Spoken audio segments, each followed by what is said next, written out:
Hi Mole Class, welcome to episode 10 of The Creakers. I hope you're all doing well and staying safe at home. And let's carry on the story. The church bell stopped. It was 5 o'clock, almost morning. "Tell her, Grunt, it's the only ways," said Guff. "We be dust if she don't let us be going back." Dust? Lucy asked. But the Creakers pressed their ugly lips together tightly, and she could see they weren't going to say any more. She tried again. "Tell me everything, or you're staying here." There was silence as Grunt thought about what to do. He was caught in a rotten pickle, though actually Grunt loved rotten pickle, especially when it was in a mouldy cheese sandwich. Ugh.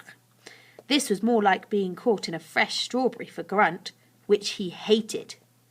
"Tell her, Grunt," whispered Sniff nervously. "Yes, Grunt," said Lucy. "Tell me what I want and I'll let you go. But I won't ask you again. What have you done with the grown-ups?" "All wrong then. Grunt be telling the tricksy kidderling, but Grunt be getting in the troubles for this," Grunt muttered. "Troubles be better'n dust," said Sniff, trembling a little. Grunt sighed and ran his claws over his spiky nailed back. "It be simply easy to understand. We Creakers, we be hating them stupid grown-ups," he said. "Hating the grown-ups?" said Lucy. "Hating 'em like the smell of roses on a sunny morning. Hating 'em like the taste of raspberry ripple ice cream. Hating 'em like a warm hot water bottle on a cold old night." All the Creakers agreed, shuddering. "But why?" asked Lucy. "Them stupid grown-ups humans be taking all the stinkerful waste and Lucy noticed that Grunt was getting very agitated as he tried to spit out these words. "They waste it!" he spat. "They waste what?" "They waste the waste!" All the Creakers barked in unison. "All the glorious rubbish, all the rotten leftovers, all the stuff you silly humans use once and then get rid of. They takes it and chucks it in the watery oceans," said Grunt. "They buries it under the ground," added Guff. "Or they burns it all up into smoky clouds, hiding it out of sight, out of brain, but worst of all, out of reach of us." "Creakers," said Scratch and Sniff together. "Right," said Lucy. "So, what's the problem with all that?" The Creakers bashed their sticky hands on their slimy foreheads and let out frustrating moans. "Ain't it obvious, you silly kidderling?" answered Grunt. "We Creakers don't just loves the stuff you be getting rid of, we needs it. It's what the Wolleb works on," Guff explained. "All them things your grown-ups be thinking is rotten and nasty and wants out of their homes, we Creakers wants to have it." "Oh, I see. To reuse it," said Lucy. "Yes," they barked. "That's why we be snatching up all the grown-ups, taking them away, just leaving the messy kidderlings behind," Grunt explained. "You little muckers knows how to make good muck," Guff said approvingly, "and you not be clearing it up. We be able to come and takes all the mess we wants now. We takes it back and build stinkerful homes." "You make homes out of rubbish?" Lucy asked. "Oh yes," Guff said enthusiastically. "We make the worst rotten homes in all the Wolleb. Big smelly ones where the walls are made of lumpy cardboard egg boxes and the windows out of fizzy whiz bottles." "I got a pure banana peel rug," said Scratch. "And my pillows is plastic bags stuffed with empty tin cans," boasted Snuff. I see," said Lucy, trying to imagine their homes built from the rubbish she would throw in the bin. They sounded rather awful to her, but the Creakers seemed very proud of how disgusting they were. "So if we lets your stupid grown-ups go on hiding it all in the ground," went on Grunt, "or the oceans, or the sky, we be having nothing to live by anymore," Guff finished. "We not be able to survive in the Wolleb." Lucy took a moment to really think about everything they'd said. She thought about all the mess she made and where it went when her mum threw it away, and about all those truckloads of rubbish bags she used to see her dad drive off to Whiffington Dump each day. "Now the kidderling be letting us go like she promised, yes?" said Grunt. "Before the sun dusts us all," blurted Guff. "Be quiet, you twit," snapped Grunt, shoving Guff so hard that Lucy felt the washing basket wobble beneath her. "You be telling her our weaknesses." "The sun dusts you?" Lucy asked. her brain whirring. Do you not like sunlight? Grunt sighed, and in the mirror Lucy saw him shoot Guff a nasty look. The sun be too nice, he grumbled, and warm, and loverly, and kind. Our black skin be too fragile to see it. That's why we live in a wooleb under the beds. Sunlight can't get us down there. We be turning to dust if we gets caught in it, explained Sniff, reaching into his pouch and pulling out a sprinkle of dozy dust. You mean that dozy dust is made of dusted creaker, Sniff said sadly, placing it back in the pouch and pulling the strings tight.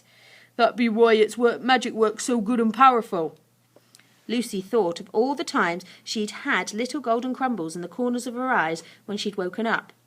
She'd never wondered what it was before, but now she suddenly had a strange, uncomfortable feeling in her tummy. That dust meant that a creaker had lost its life. They might be rotten, nasty-looking things, but Lucy was beginning to think that they actually weren't that bad at all. "Look, it be bright!" cried Guff, pointing his flabby claw to the slither of warm orange light that had just crept in through Lucy's curtains. Their time was up. Chapter 15. Back to the Wolleb. Has your mum or dad ever burned the dinner? Or maybe a piece of toast at breakfast time? Do you remember what it smelled like? It's horrible, isn't it? Well, that very same smell suddenly wafted up Lucy's nostrils. "Hot, hot, hot!" the creakers cried as the first pools of wonderful morning sunlight reached the basket they were trapped in and cut through the bars like knives. Lucy looked down and gasped as she saw their black skin puffing up like bubbling treacle at the first drop of light. "Let us go!" Grunt growled. "Oh, my goodness, I'm sorry," Lucy said, leaping for the basket at once. She lifted it off the four creakers and rushed to the curtains to draw them properly, buying them some time. But when she turned back round, her heart thumped in her chest. The creakers were tugging her dad's grubby coat off Ella's floppy, sleeping body. "Hey, that's my dad's!" said Lucy. Creakers. "Stupid little kidderling, never trust a creaker!" Grunt cried as he put the coat on himself, wearing it like a royal robe. Then, in a split second, he slid underneath Lucy's bed much faster than Lucy had seen them move before. Guff, Scratch and Sniff followed, giggling and laughing in their weird, twisted way as they slipped into the blackness below. "No!" Lucy cried, but it was too late. They had gone, along with their dad's coat, back to their backwoods Wolleb. She quickly shook Ella. "Wake up, you sleepyhead!" But I only like the pink marshmallows," Ella mumbled in her dreamy voice. Lucy jumped onto her bed, bouncing up and down and shaking Norman. "Wake up, you useless boy!" she called. "There's no scout badge for sleeping through a crisis." Actually, there is a scout badge for sleeping through a crisis. It looks like this. It was hopeless. Norman and Ella were too heavily under the dozy dust's magic to be woken. Lucy was on her own and she had to think quickly. "That's right, I've got to think quickly," Lucy told herself firmly. "I'm the only person who knows where the grown-ups are and how to get there. I've got to find Mum. I've got to get her back." Lucy dropped to the floor and peered into the dark space beneath her bed.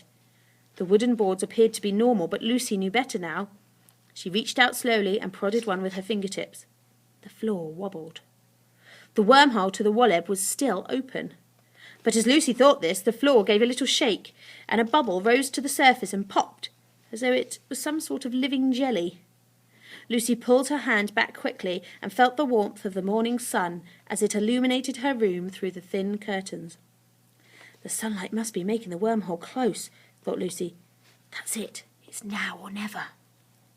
She pulled the strap of her swimming goggles tight, pushed her fringe to one side, took a deep breath, and slid headfirst into the shadows beneath her bed.